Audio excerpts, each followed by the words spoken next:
Oi gente, eu sou a doutora Tati Lemos e você é muito bem-vindo no nosso canal.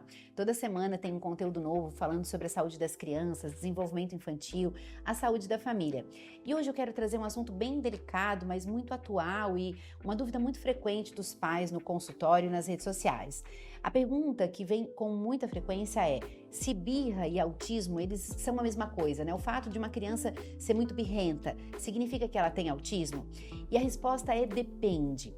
A gente tem que lembrar de onde vem a birra. Então a birra, aquele comportamento inadequado, né? Um choro, é difícil às vezes a gente colocar ele em palavras, mas todo mundo imagina o que ele é, né? Então a birra é aquele momento que a criança se desregula emocionalmente, ela começa a gritar, chutar, bater, se joga no chão, né? Quando quer alguma coisa, quando foi negado algum desejo, alguém tirou alguma coisa da mão dela, ela teve que sair de uma brincadeira.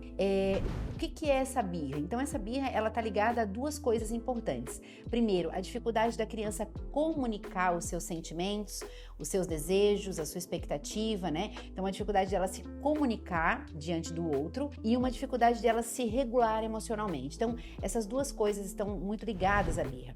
Então é aquele momento, por exemplo, né, que talvez a criança é uma criança pequena, ela queria mexer com um objeto, você sabe que aquele copo, por exemplo, é de vidro e pode quebrar. Então você tira o copo da criança e ela começa a chorar, a gritar, porque ela ainda é muito pequenininha e ela não conseguia dizer assim: mãe, eu quero esse copo, né? Ou, por exemplo, o bebê tá no seu colo, uma consulta lá de 30 minutos, já tá dentro do consultório há um tempão, ele tá cansado de esperar, ele quer ir pro chão ou dentro do avião, né? Ele quer explorar.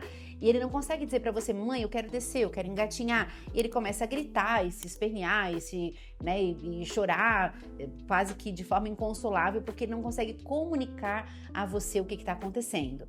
Se ele fosse maior, fosse mais verbal, então quanto maior a criança é, quanto mais verbal ela é, quando ela consegue colocar em palavras: mas eu tô chateado, ou mas eu queria isso, mas você me prometeu. Quando ela consegue dizer, ela vai ter menos necessidade de recorrer a esse comportamento, né, digamos, inadequado, que é o comportamento de birra. E a segunda parte é essa dificuldade de se regular emocionalmente, né? Então, a partir do momento que foi negado o que ela queria, ela ainda não consegue entender, por exemplo, de que ela tem que esperar só mais um pouquinho e logo você já vai entregar o que ela pediu. Ou que aquele brinquedo não era dela, mas que ela tem um igual e que daqui a pouco você vai entregar. Então, entende? É uma junção de duas bombas relógios, né? Então, a dificuldade dessa criança se comunicar com a dificuldade de ela se regular emocionalmente. É muito importante, antes da gente seguir nessa conversa, a gente olhar para nós. Nós adultos também temos as nossas birras. Também temos os momentos onde a gente não consegue comunicar adequadamente e nem se regular emocionalmente. Eu costumo, às vezes, usar o exemplo para os pais no consultório quando estou explicando sobre a birra. Então, vamos dizer que a gente está numa conversa, por exemplo, acalorada, e você ficou chateado comigo. Sabe aquele momento assim, ó, que você ficou tão bravo com alguém que você não conseguiu falar, que você só chorou, tipo assim, ou deu um soco na mesa, ou bateu a porta, saiu bufando, e quando você chega lá fora e vai falar com alguém, você diz assim: meu Deus, eu não consegui nem falar nada para ela. Eu não consegui falar nada, eu só chorei, eu bati a porta, eu tinha tanta coisa para dizer, e daí quando você sai da sala, né, vem uma lista de argumentos que você tinha que ter usado e que você não conseguiu usar naquele momento da discussão porque você estava muito nervoso. É isso que acontece com a criança nesse momento da birra. Quando a gente, né, muitas vezes acaba falando uma palavra que a gente não queria, ofendendo alguém, né, ou quando a gente, por exemplo, bate a porta muito forte, ou a gente, sei lá, joga um copo no chão e diz assim: meu Deus, que imaturo que eu fui, né? Eu me excedi, eu me passei. Isso, gente, na mesma proporção tá acontecendo com uma criança pequena ali, né, de 2 anos, 3 anos, que tá aprendendo a se regular emocionalmente, aprendendo a se comunicar, aprendendo a falar a respeito dos seus sentimentos, das suas vontades, das suas frustrações.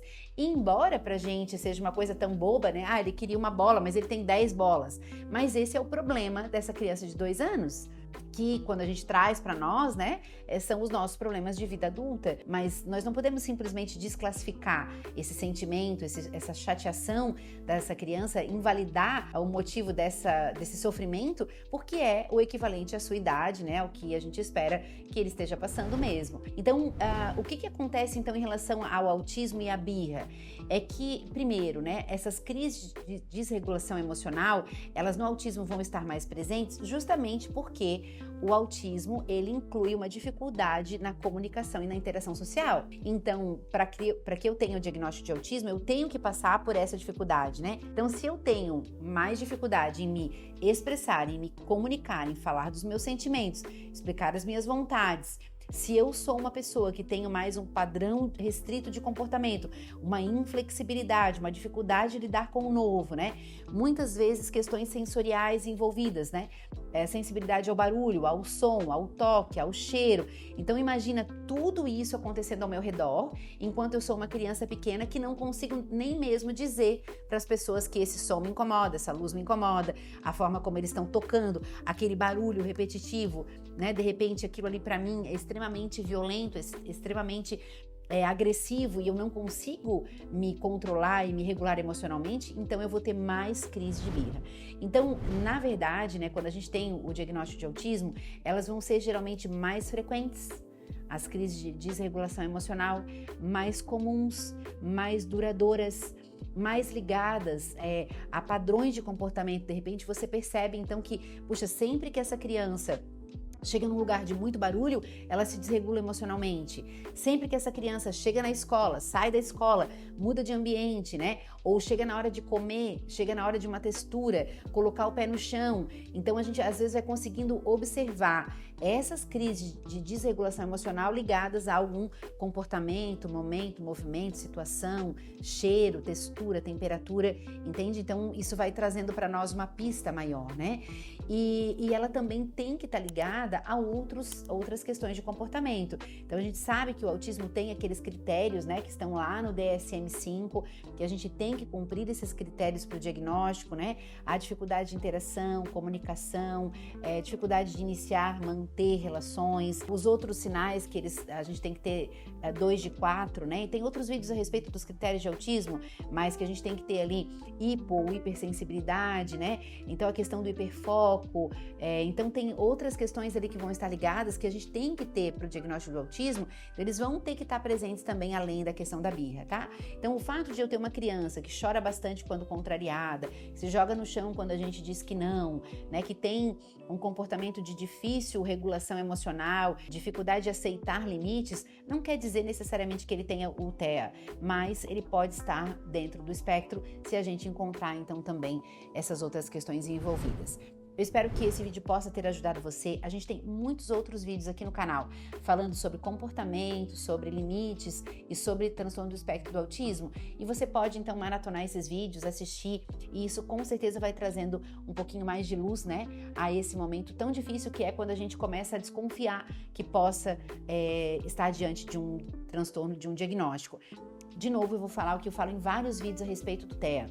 Mais importante do que a gente dar nome a esse transtorno é a gente levar essa criança para o diagnóstico e para as terapias que vão trazer para ela a oportunidade, né, de conseguir superar esses eventuais limites. Então, se eu tenho, por exemplo, só uma dificuldade de lidar com frustrações, ele vai ser ajudado, por exemplo, com certeza por um acompanhamento psicológico. Se eu tiver um TEA, também vai ser ajudado, e no fazer a terapia, no fazer o acompanhamento, com certeza esse profissional ainda vai perceber outros sinais que vão nos ajudar para que a gente possa fechar o quanto antes o diagnóstico também, tá bom? Um beijo para vocês e até o próximo vídeo.